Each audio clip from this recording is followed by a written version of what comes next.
Selamat pagi rekan-rekan yang ada di rumah. Jumpa kembali bersama saya Melkisedek Selan dari Institut Media Digital MTech Produksi Media 3PA2.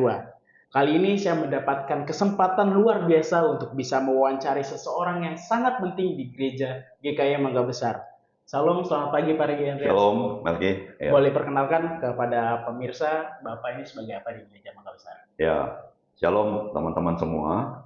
Saya harap saudara-saudara dalam keadaan bahagia dan diberkati Tuhan tentunya.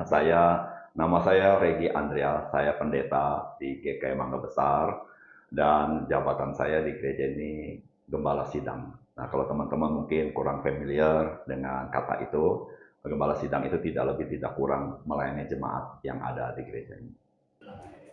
Jadi melayani untuk jemaat gereja. Iya. Di Mangga Besar doang ya? Iya, tapi memang kan GKY ini kan bersinode ya. Ya, dan dalam bersinode itu kami ada beberapa gereja-gereja lokal GKY tempat lain juga. Oh, jadi melayani juga. Kadang-kadang saya memberitakan firman Tuhan di GKY. Langsung aja kita ke topik pertama. Baik.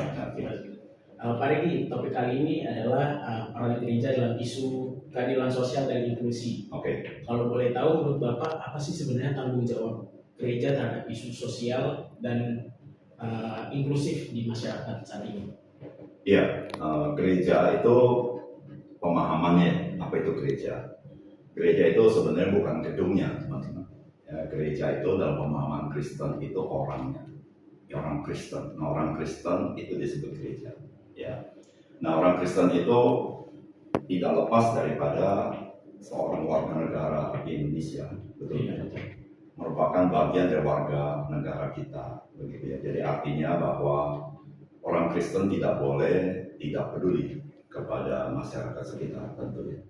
Tidak boleh tidak peduli dengan isu nasional, begitu ya. Karena kita hadir menurut pemahaman Kristen bahwa Tuhan punya rencana kalau kita berada di Indonesia, Tuhan ingin kita memberkati bangsa kita, begitu ya. Jadi artinya memberkati itu artinya kita boleh memberikan sumbangsi bagi masyarakat sekitar tanpa melihat agama, suku, dan sebagainya.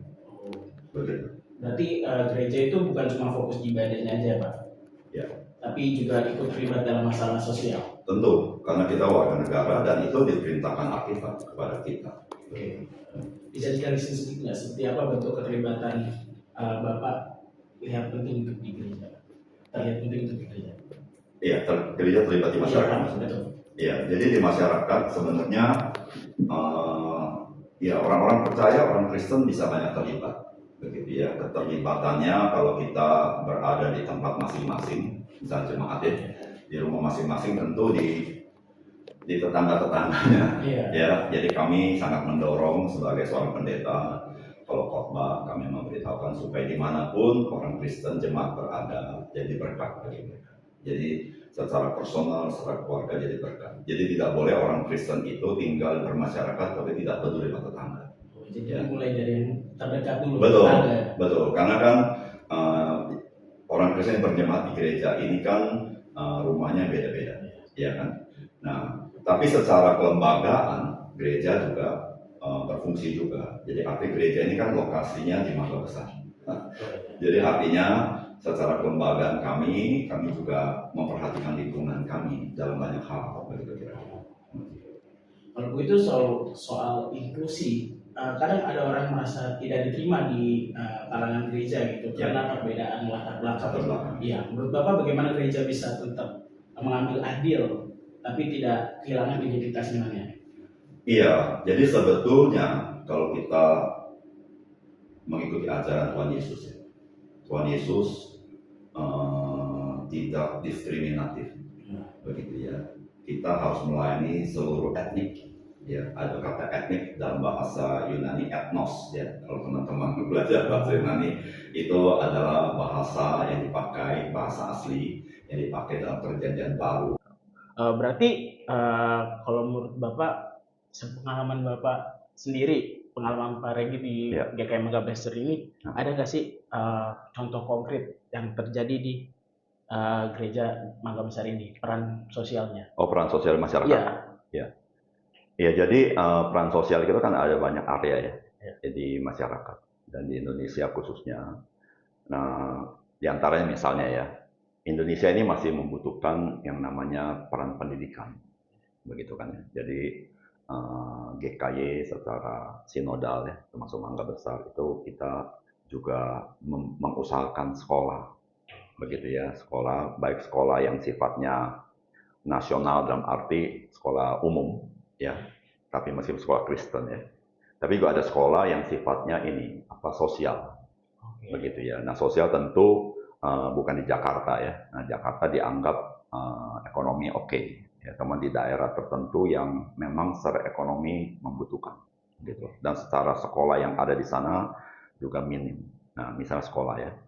Contoh lain lagi di Indonesia masih membutuhkan namanya medis, ya kan, medis ya. Jadi kita juga pelayanan di medis, begitu ya. Kalau boleh tahu apa?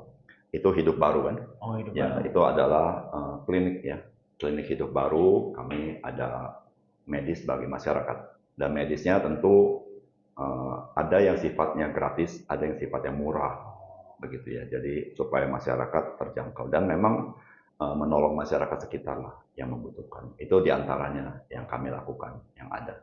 Masih banyak lagi yang iya. Ya. Selain kesehatan apa lagi, Pak?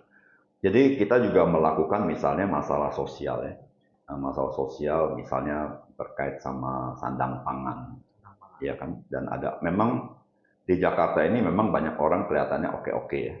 Cuman kita tidak bisa nafikan bahwa ada banyak orang yang sangat minim.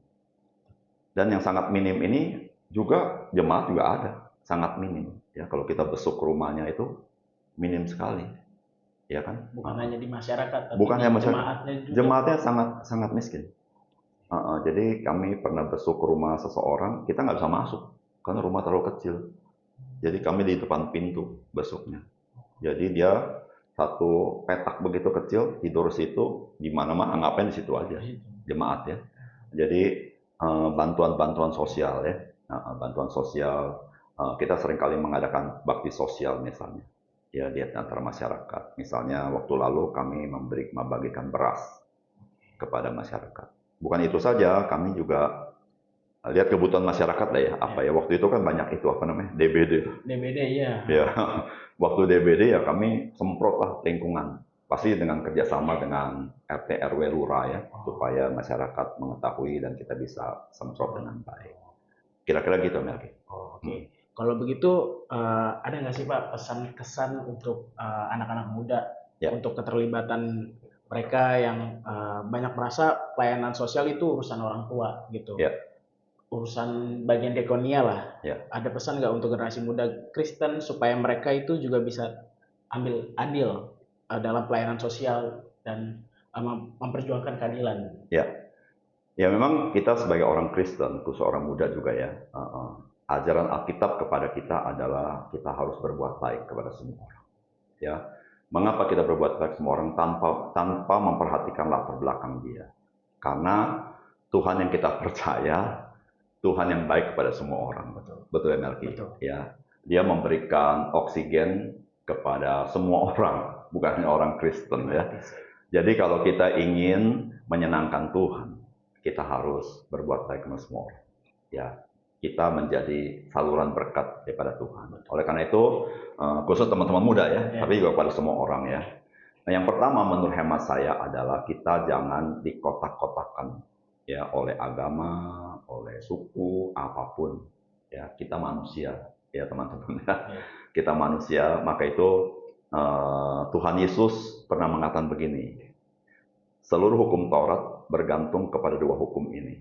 Yang pertama, kasihlah Tuhan Allahmu dengan segenap hidupmu. Yang kedua, kasihlah sesama manusia seperti dirimu sendiri. Jadi ada kata sesama manusia ya Melki. Jadi artinya begini, kalau saya berbuat jahat sama Melki, saya itu tidak jadi manusia. Ngerti ya? Karena Melki manusia. Ya, sesama.